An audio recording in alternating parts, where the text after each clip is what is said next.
ये अजान हो रही है, चलो एक काम करता हूँ, पहले नमाज पढ़ने चला जाता हूँ। ये नमाज पढ़ने जा रहा, तुम इसकी नेकी लिख दो। नमाज तो पढ़ ली, एक काम करता हूँ, सिपारा और पढ़ लेता हूँ।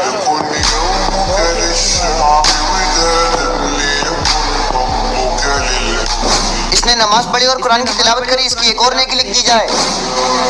भाई हाँ बेटा बोलिए। भाई मेरी माँ की बहुत तबीयत खराब है और डॉक्टर ने कहा उन्हें 10,000 रुपए की जरूरत है। क्या आप मुझे 10,000 रुपए दे देंगे? हाँ बेटा ये लो।